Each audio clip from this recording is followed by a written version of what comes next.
Hey, I'm Alex Macklin from Board Game Co, and today I'm reviewing Cascadero from Reiner Knizia and Bitewing Games.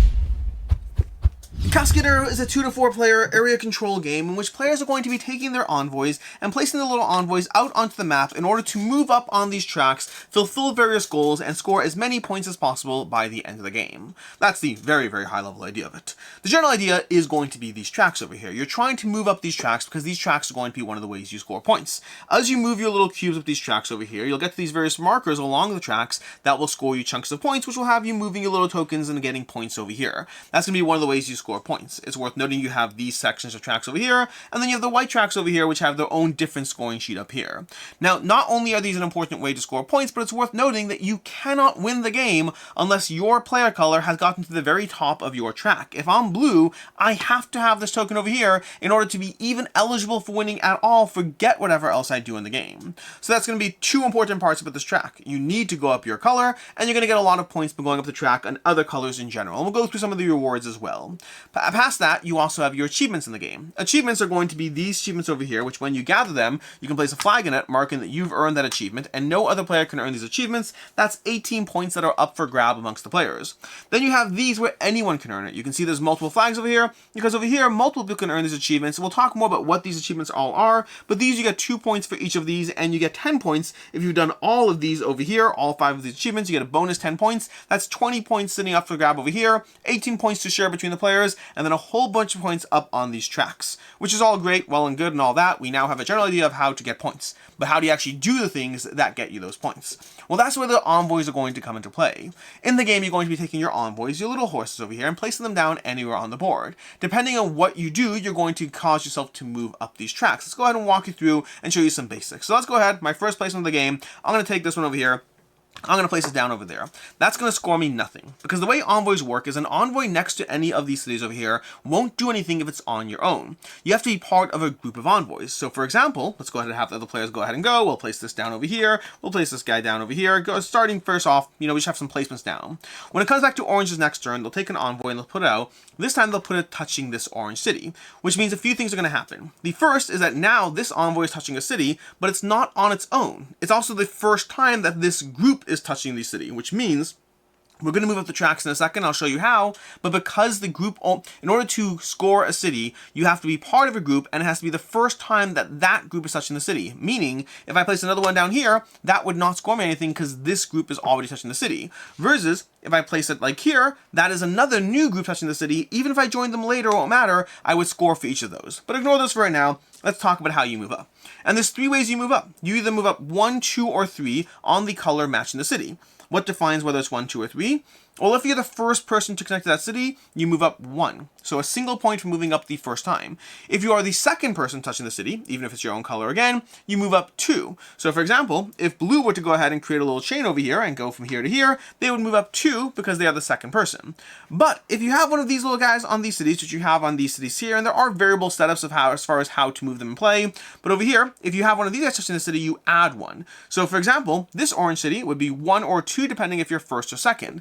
This city would be 2 or 3 depending on whether you're first or second. And by second, I mean second and onwards. So again, going back to the board over here, Orange is going to go ahead and move up 2 on that track. Orange is going to go up to orange track, move up 2, and because they are the first person to hit this, they'll move up 2 points on the board over here. They'll move up 2 points. Any further players who hit this row will only get 1 point. Whenever you see these double numbers, it's first or all other players to get there. That's going to be the way that works over there. We go back to blue. Blue goes over here. Same kind of logic, moving up their own tracks, starting that process of making sure they get the points or whatnot. Blue goes ahead and does the same thing. Pink does the same thing. A very boring play over here because right now the board is very empty, and honestly, I'm playing as all players, so I'm not really taking into account the strategy of it all. Right now, there we go. Now, as you go through the game is going to start branching out. We're going to go ahead and have, maybe we have orange heading down over here. Maybe they go down actually there. That's going to be better. Orange is going to go ahead and move up 1 track on pink over there. Blue's going to go ahead and start branching off into this direction over here. Let's start heading down to, let's start heading, I probably shouldn't have done it this way, but whatever. We're going to head that away and get nothing because, again, it's the second one touching the city. And pink Pink's going to go ahead and head down to white over here, moving up 1 on that track.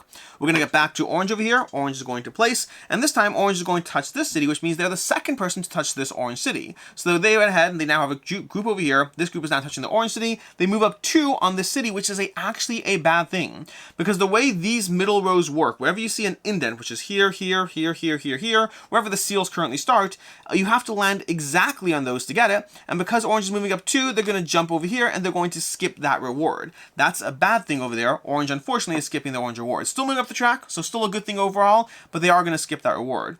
Because additionally, because they've now connected 2 orange cities, they're going to take their flag and mark that they have connected. Let's move these flags off the board over here. They're going to mark that they've connected 2 orange cities on this track over here. That's the little adjustment over there. We're going to have blue to go ahead and go. They're going to go here, moving up 2 on blue. So they go ahead and get a point for being the second person over there. We're going to go to pink. Pink's going to go ahead and start heading down here. They're now connecting 2 white cities. They'll put a flag down over here on the white connection. And they're also going to go ahead and get 1 point for moving up white, which gives them 2 points. And that's basically the process that is being created. Now, a few other things will happen as we go through this, but generally you're placing down various envoys on the board. You're going to be getting various connection points. You can try to chain into more and more connection points as much as possible, but as far as how you move up on the tracks, you've already seen one of the things, which is when you pass a seal spot, you have to land exactly on it to get its rewards. Meanwhile, these X's are the reverse. Right now, in order for orange to progress on orange, they have to move at least 2. If they move 1, they simply stop and don't move at all. They have to move at least 2 or 3. You have to effectively skip the X's to get past those. As far as the other rewards, when you land over here, which I should have done, I forgot to do it with orange. When orange landed over here, they get to move any one other cube up 1. So let's go ahead and have them move up 1 on the white track, which tends to be a little harder to move up.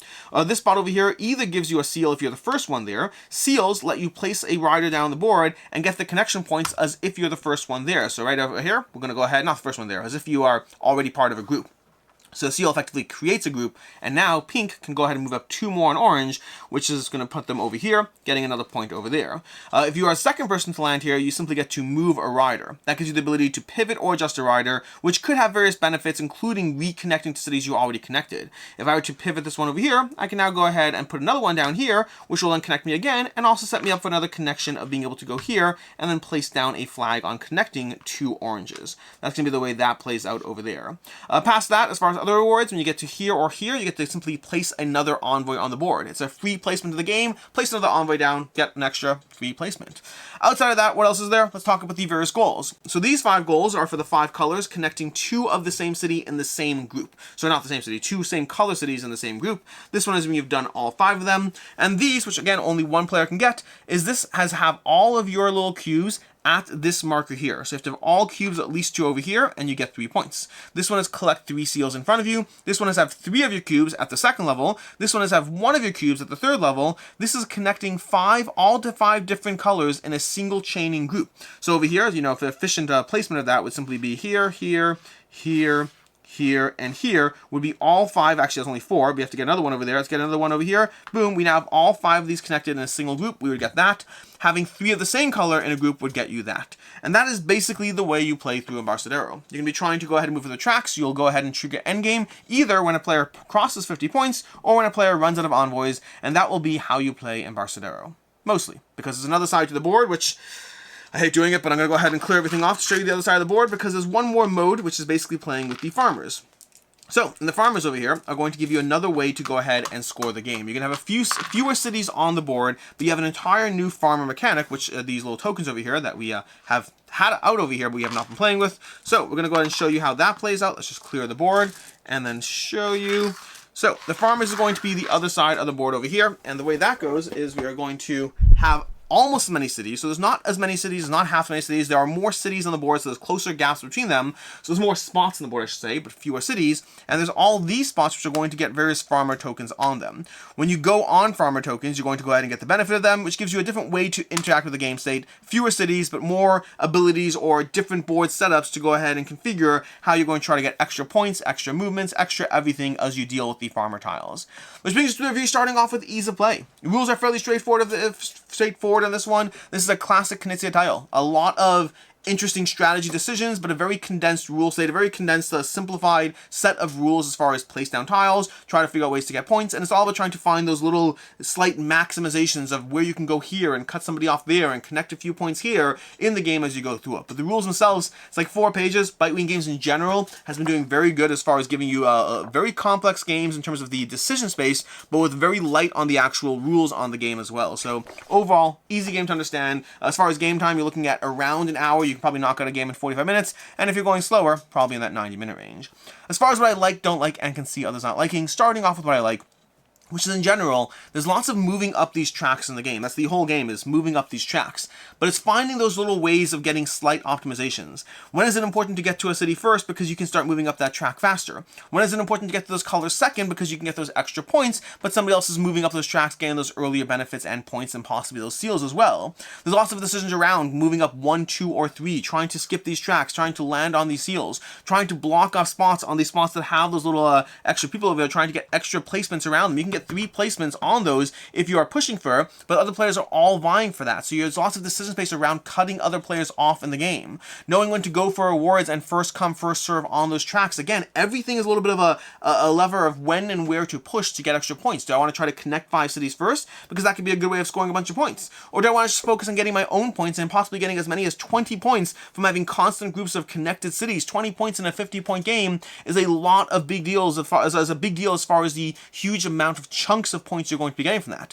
The win eligibility factor is another little minor factor in the game that's just a huge thing to be mindful of, that you have to go for your own color to be able to get highest in the track to be eligible to win. I've played this game a few times now where somebody didn't get to the top of their track, and pushing against somebody, I've not yet played the game. I've not yet played a game where somebody had the most points and is not at the highest of the track, so there is that. But I'd be curious to see that play out as far as the cutting somebody else off from their own color, because you want to go up all the tracks. Knowing somebody else is going up their own track at some point, if you start going there fast, if you start getting in early on that, you're giving up your own positioning on your track, but you're possibly pushing somebody else into a bad decision space. And so that gives you a lot more to consider. The fact that there's the regular game, there's an advanced variant mode, and the farmer variant mode as well, gives you a few ways to engage with the same general game state. Now, I do wish the basic game had more variability to the actual city placement. It's balanced, but balanced also can sometimes mean a little less interesting. The farmer variant kind of addresses that by still having the cities balanced, but the farmers are different tiles every single time, giving you slight fluctuations to the way you approach the same board every single time you play. But overall, I can condense all the positives to a very clean game that's easy to understand, not overbearing in how long it takes. It's not a filler game, but it's a later, what classification of this?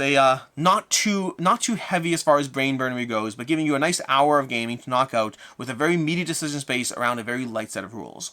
As far as what I don't like in the game, the complete agency to go anywhere at the beginning of the game, where you just go anywhere on the board, can be a little bit open-ended at first. Now, that will lock down as patterns start to develop, so it's a problem that does get better as you start playing, but early on, you just start going places. Later on, you start to making decisions as far as, okay, the board's getting a little tighter, things are getting a little more, I don't know, just blocked off, and so that is a factor to consider. I will say, as far as tightness goes, I do find that the 2-player mode is not nearly as good as 3 and 4. 4 is going to be really tight, where you're really fighting over every degree of board space to get what you need, especially as the game starts to develop. 3 player is a nice healthy medium, and 2 is just way too open. The game becomes way too open on the 2-player game. It's not a game, it's a game you could absolutely play at 2 players, and some people may enjoy it. For me, I don't enjoy it as much as the 2 players.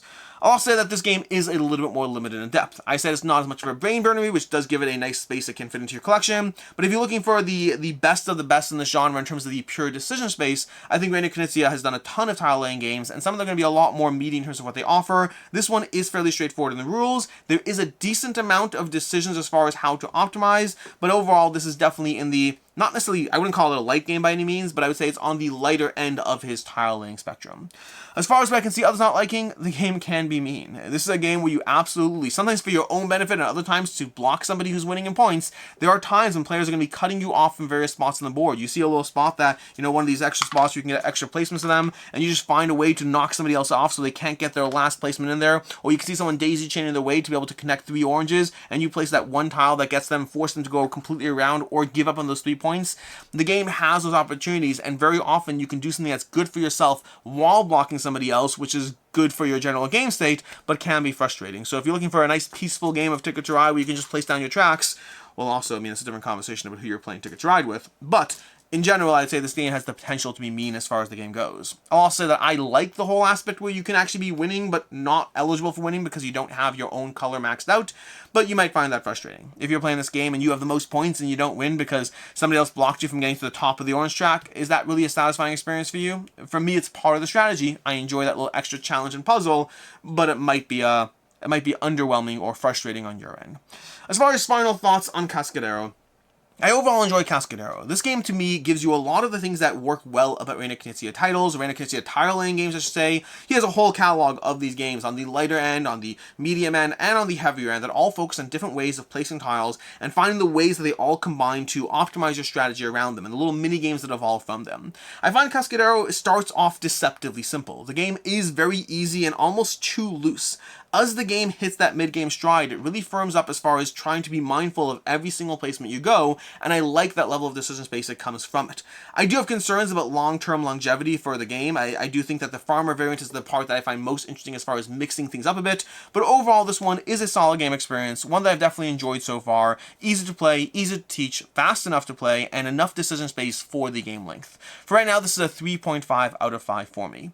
As far as other game recommendations, first of all, there's Through the Desert, which is going to be a similar weight class as far as, what Reiner Knizia can give you with those tile-laying games, with trying to connect different things together or cut off different areas. But Through the Desert, which has actually recently been reprinted by Allplay, you can check out that one. Or if you're looking at personally my favorite from his tile-laying games in terms of the sheer meatiness of the decision space and how cutthroat it can be, there's going to be Tigris and Euphrates, which is a game that's constantly in and out of print for him, but it's one that if you can hunt down a copy of Tigris and Euphrates, I do recommend it. It is the meatiest, in my opinion, of his whole tile-laying, not even trilogy, but of his whole tile-laying series full of games.